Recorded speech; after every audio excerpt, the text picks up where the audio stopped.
From the January 27, 1992 Wrestling Observer newsletter. This year's Royal Rumble was certainly one of the WWF's best pay-per-view shows ever. I give it a thumbs up without any question. The undercard was a slight thumbs down, but the Rumble itself was more than enough to change that.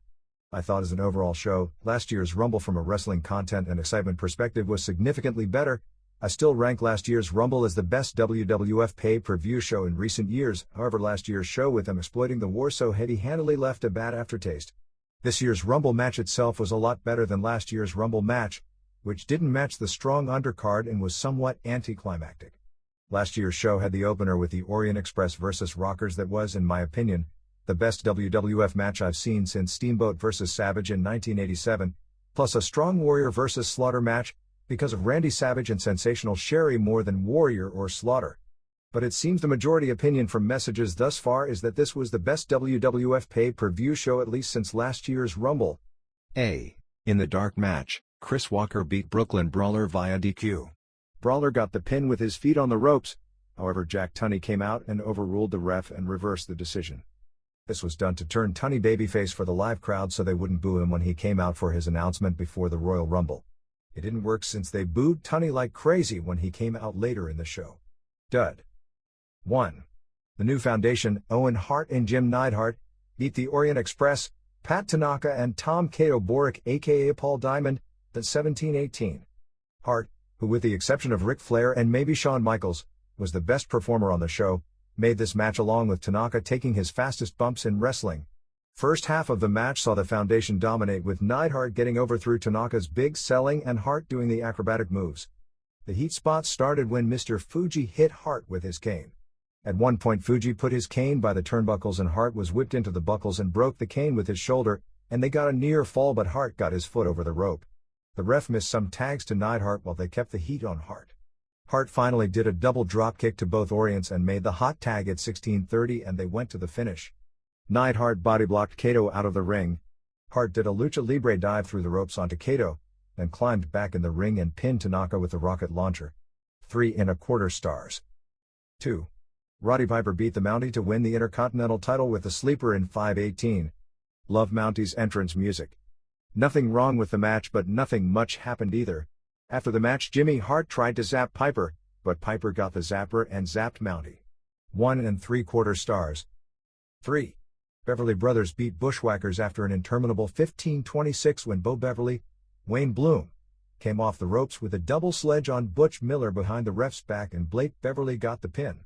This match was so long and so bad it would give most shows a thumbs down all by itself. And that's not even considering Jameson.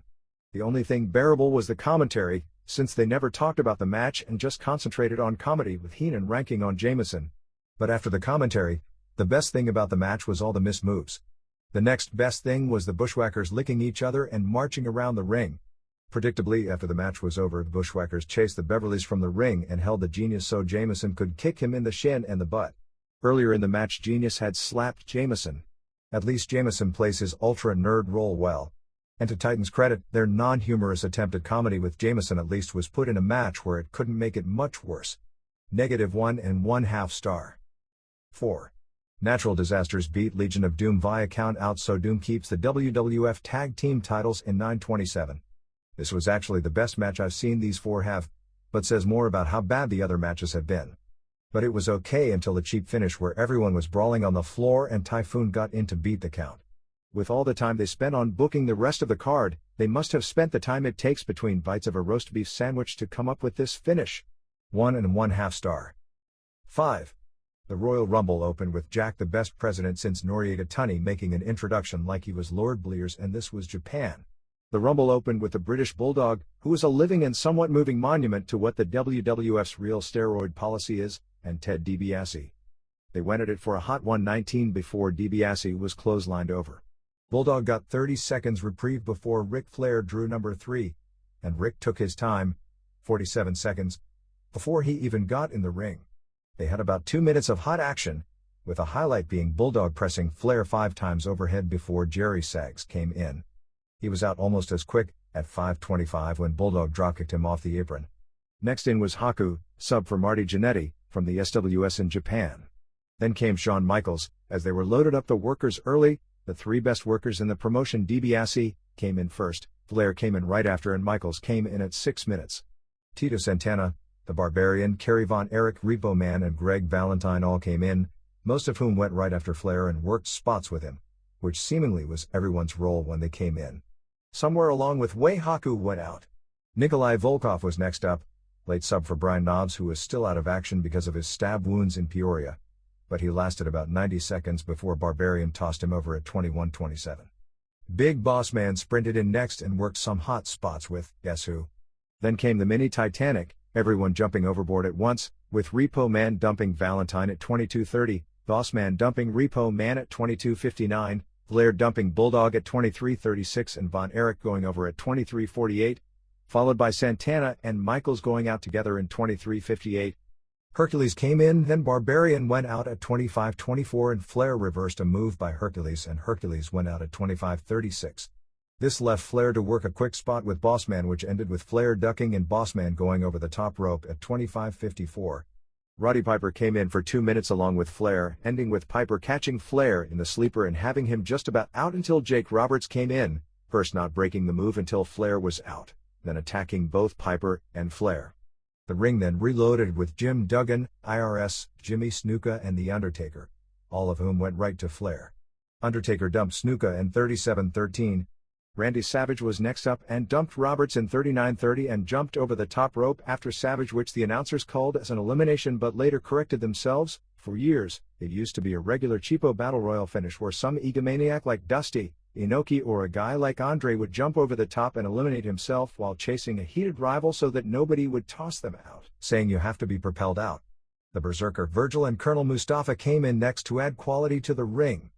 By this point Monsoon must have seen Rick Martel's name next on the sheet because in the brawling between Piper and Flair he kept calling Flair Rick Martel.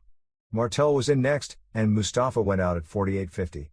Hogan came in, which meant it was time to dump just about everyone. Hulk clotheslined Undertaker over at 50:58, backdropped Berserker out at 51:06 and Virgil and Duggan got tangled up together and went out at 51:27. Skinner and Sergeant Slaughter were the next two in. Martel dumped Skinner in 54:25. Then rounding out the field came Sid Justice and the Warlord. At 58:55, Justice dumped Slaughter. At 59:50, Piper reversed a whip by IRS and dumped him. Justice and Hogan combined to dump Warlord at 60:15.